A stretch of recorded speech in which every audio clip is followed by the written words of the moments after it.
Part of sentences, সেন্টেন্সের অংশ। Parts of speech আলাদা, সেন্টেন্সের ধরন, টাইপ বা কাইন্ডস আলাদা। আজকে আমরা আলোচনা করব পার্টস অফ সেন্টেন্স। আমরা দেখব কত রকমের পার্টস হয়, সে পার্টসগুলো কিভাবে অ্যাক্টিভেট হয়, কিভাবে অ্যাপ্লাই হয়, এবং এই পার্টটি বা এই অংশের ক্লাসটি আমাদেরকে সাহায্য করবে ক্লজ সম্পর্কে যখন আমরা আলোচনা করব তখন। তো এটি সেই ক্লজ চ্যাপ্টারের পূর্ববর্তী একটা রিভিশন লেসন বলতে পারো। চলো শুরু করা যাক আজকের class. Hello everyone, welcome to my channel the Gree group of learning English easily. চলো শুরু করি আজকের ক্লাস।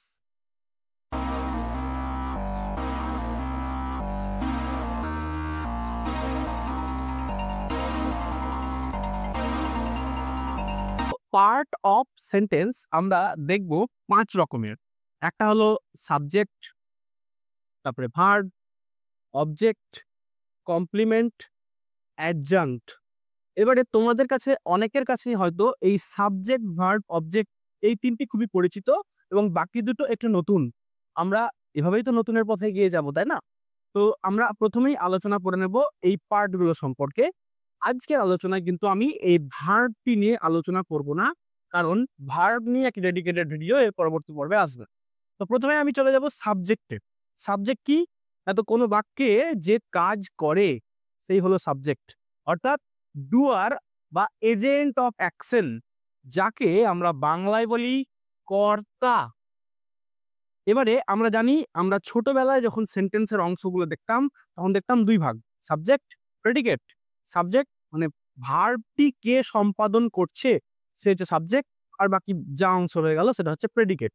ঠিক আছে? তো এখন আমরা সেটাই দেখবো। সাবজেক্ট হলো ডুয়ার বা এজেন্ট অফ অ্যাকশন, কর্তা। তো বলছে ভার্বকে কে দিয়ে প্রশ্ন করলে যে উত্তর পাওয়া যায় সেটা হলো সাবজেক্ট। খুব সিম্পল। দেখো এখানে একটি বাক্য নেওয়া হয়েছে, দ্য কাউ ইটস গ্রাস। তাহলে এখানে ভার্ব হচ্ছে ইটস ভার্ব। এই ভার্বকে আমরা কে দিয়ে প্রশ্ন করব? খায়। কে খায়? না, তো অ্যান্সার হচ্ছে দা কাউ। তাহলে দা কাউ হয়ে গেল আমার সাবজেক্ট। ঠিক আছে? এইভাবে আমরা দেখবো সাবজেক্টকে। এবারে আমরা সাবজেক্টের কিছু স্যালিয়েন্ট ফিচার্স জেনে নেব। ১ নাম্বার ফিচার্স হচ্ছে সাবজেক্ট সবসময় নাউন হবে, বা নাউন ফ্রেজ হবে, বা প্রোনাউন হবে। অর্থাৎ নাউন বা প্রোনাউন জাতীয় শব্দই কিন্তু সাবজেক্ট হতে পারে। তারপরে যে অংশটি সেটা হচ্ছে ডামি সাবজেক্টস। ডামি সাবজেক্টস অনেকের কাছে নতুন লাগতে পারে। তো আমাদের কাছে কিছু কিছু ক্ষেত্র আছে যে ক্ষেত্রে আমরা সাবজেক্ট কি হবে বুঝতে পারি না, তখন আমাদেরকে এক্সটার্নাল একটা সাবজেক্ট নিয়ে আসতে হয়। সেই সাবজেক্টগুলোকে বলা হয় ডামি সাবজেক্টস।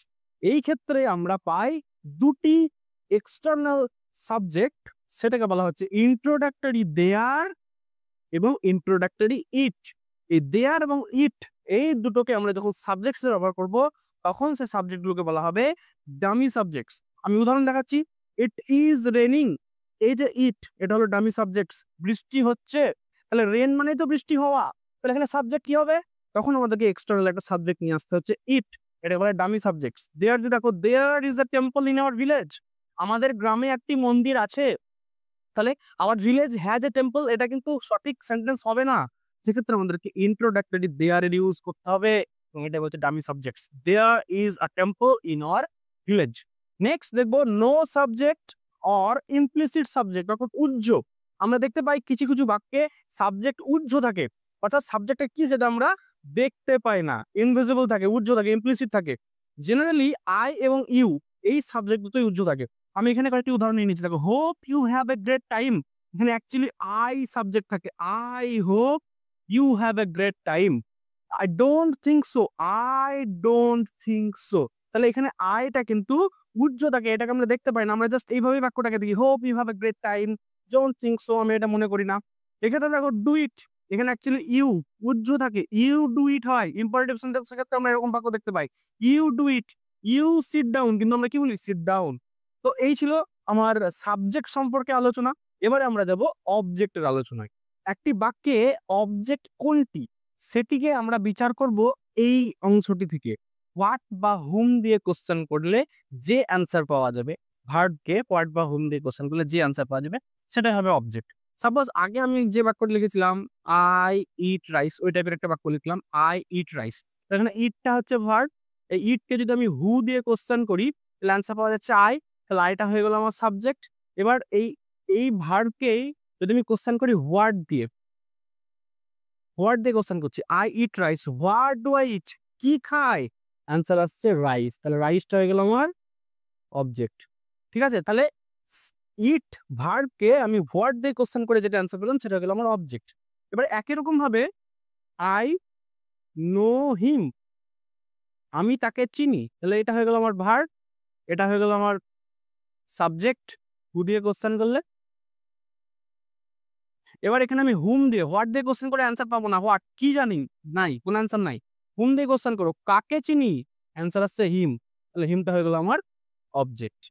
এবারে আমি দেখতে পাচ্ছি যে এখানে হোয়াট দিয়ে কোশ্চেন করলে যে অ্যান্সার আসছে সেটা অবজেক্ট, হুম দিয়ে কোশ্চেন করলে অ্যান্সার আসছে অবজেক্ট। তাহলে এর কি কোনো ক্লাসিফিকেশন আছে যে হোয়াট দিয়ে কোশ্চেন করলে এক ধরনের অবজেক্ট হবে, হুম দিয়ে কোশ্চেন করলে এক ধরনের অবজেক্ট হবে? তো এটা নিয়ে একটা বিস্তর আলোচনার বিষয় রয়েছে। আমি খুব সংক্ষেপে সহজ করে ব্যাপারটা বোঝার চেষ্টা করি।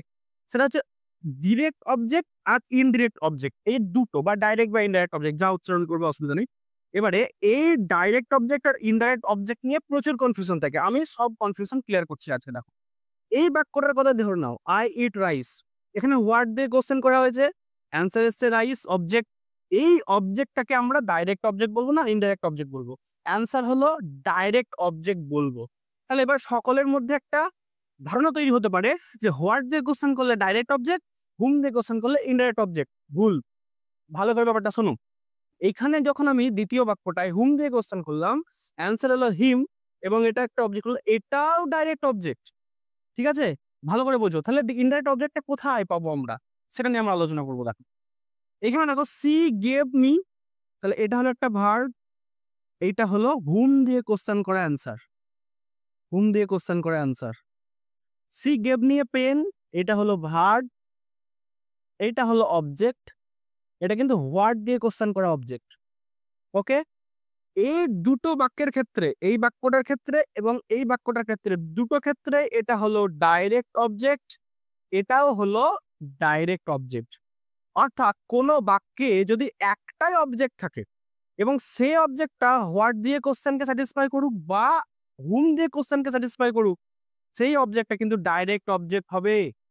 নিচের বাক্যটা দেখো, she gave me a pen, এবার দেখো এই গেভটা হচ্ছে ভার্ব, হুম দিয়ে কোশ্চেন করলে আসছে, সরি হুম দিয়ে কোশ্চেন করলে আসছে মি, আর হোয়াট দিয়ে কোশ্চেন করলে আসছে এ পেন। ঠিক আছে, এবারে কেউ কেউ বলে যে ব্যক্তিবাচক যেটা সেটা হবে ডাইরেক্ট অবজেক্ট, বস্তুবাচক যেটা সেটা হবে ইনডাইরেক্ট অবজেক্ট। আবার কেউ কেউ বলে হোয়াট দিয়ে কোশ্চেন করলে যেটা সেটা হচ্ছে ডাইরেক্ট অবজেক্ট, আর হুম দিয়ে কোশ্চেন করলে যেটা সেটা হচ্ছে ইনডাইরেক্ট অবজেক্ট। ঠিক আছে, এই নিয়ে প্রচুর কনফিউশন। তবে সর্বসম্মতিক্রমে বা সব মতকে মেনে নিয়ে যদি আমি বলতে চাই, তাহলে বলবো এই ধরনের বাক্যে যেখানে দুটো অবজেক্ট থাকছে, সেই বাক্যে হোয়াট দিয়ে কোশ্চেন করলে যে অ্যান্সার পাওয়া যায় এইটা হলো ডাইরেক্ট অবজেক্ট, আর হুম দিয়ে কোশ্চেন করলে যে অ্যান্সার পাওয়া যায় সেটা হলো ইনডাইরেক্ট অবজেক্ট। কমপ্লিমেন্টটা কি জিনিস? তো কমপ্লিমেন্ট হচ্ছে সাবজেক্টকে এবং অবজেক্টকে যে বিস্তারিতভাবে প্রকাশ করতে পারে সেই হচ্ছে কমপ্লিমেন্ট। ঠিক আছে, তো কমপ্লিমেন্টকে আমরা দুরকম ভাবে দেখতে পাই, একটা হচ্ছে সাবজেক্ট কমপ্লিমেন্ট, একটা হচ্ছে অবজেক্ট কমপ্লিমেন্ট। উদাহরণটা যখন দেখবো তখন আরো ক্লিয়ার হবে। তো বলছে সাবজেক্ট কমপ্লিমেন্ট হচ্ছে লিঙ্কিং ভার্বকে ফলো করে, অর্থাৎ লিঙ্কিং ভার্বের পরে বসবে, অর্থাৎ সাবজেক্ট তারপরে লিঙ্কিং ভার্ব তারপরে বসবে কমপ্লিমেন্ট। সাবজেক্ট সম্পর্কে এক্সট্রা ইনফরমেশন দেয়, সাবজেক্ট সম্পর্কে তথ্য দেয়, আর সাবজেক্টকে বিস্তারিতভাবে প্রকাশ করে, এক্সপ্রেস করে। দেখো পাবলো ইজ ইন্টেলিজেন্ট, ওকে, তাহলে পাবলো এখানে ইজ হচ্ছে ভার্ব। ঠিক আছে, ইজ হচ্ছে ভার্ব এবং এই ভার্বটাকে আমরা নাম দিয়েছি লিঙ্কিং ভার্ব। ঠিক আছে, পাবলো ইজ ইন্টেলিজেন্ট, এই সাবজেক্ট আর এইটাকে বলছে কমপ্লিমেন্ট। কেন কমপ্লিমেন্ট আমি বলছি। পাবলো ইজ ইন্টেলিজেন্ট এটা লিঙ্কিং ভার্ব, এই লিঙ্কিং ভার্বের আগে আছে পাবলো, এটা হলো সাবজেক্ট। তাহলে এবার পাবলো ইজ ইন্টেলিজেন্ট, ইন্টেলিজেন্ট শব্দটা কিন্তু অবজেক্ট নয়। এই ইন্টেলিজেন্ট শব্দটা পাবলো কেমন বা পাবলোকেই কিন্তু ইন্ডিকেট করছে। সাপোজ পাবলো একটা ব্যক্তির নাম এবং ইন্টেলিজেন্ট এখানে যাকে বলা হচ্ছে সেও হচ্ছে এই ব্যক্তিটি। তাহলে পাবলো যে ব্যক্তিকে ইন্ডিকেট করছে, ইন্টেলিজেন্ট শব্দটি কিন্তু সেই ব্যক্তিকে ইন্ডিকেট করছে। তাহলে যখন কোনো শব্দ সাবজেক্টকে ইন্ডিকেট করে তখন সেই শব্দটা হয়ে গেল কমপ্লিমেন্ট, অর্থাৎ পরিপূরক। কমপ্লিমেন্টের বাংলা হলো পরিপূরক। এবং খুব জেনারেলি এই লিঙ্কিং ভার্বের পরে কিন্তু সাবজেক্টের কমপ্লিমেন্ট বসে। এই লিঙ্কিং ভার্ব জেনারেলি হচ্ছে বি ভার্ব, বি ভার্ব মানে অ্যাম, ইজ আর ওয়াজ ওয়্যার, আর হচ্ছে become verb, BECOME, become, became, যার দুটো হচ্ছে বিকেম। এই দুটো ভার্বকে আমরা মেনলি লিঙ্কিং ভার্ব হিসেবে দেখতে পাই সাবজেক্ট এবং কমপ্লিমেন্টের মাঝে। তাহলে এই গেল সাবজেক্টের কমপ্লিমেন্ট। যখন হয়তো আরেকটা উদাহরণ দিই, বললাম যে হি ইজ এ ডক্টর, ওকে, তাহলে এখানে হিটা হচ্ছে সাবজেক্ট, ইট ইজ হচ্ছে ভার্ব। এবার এই ডক্টরটা কিন্তু সাবজেক্ট নয়। তুমি যদি এবার এই যে ইজ ভার্বটি যদি হোয়াট দিয়ে কোশ্চেন করো, হোয়াট ইজ হি বা কে, সে কে, তাহলে উত্তর আসছে কিন্তু ডক্টর। এবার কেউ চোখ বুঝে এটাকে অবজেক্ট বলতে পারে, কিন্তু না, এটা অবজেক্ট হবে না, কারণ এখানে হি যে ব্যক্তি, এই ডক্টরও সেই ব্যক্তি।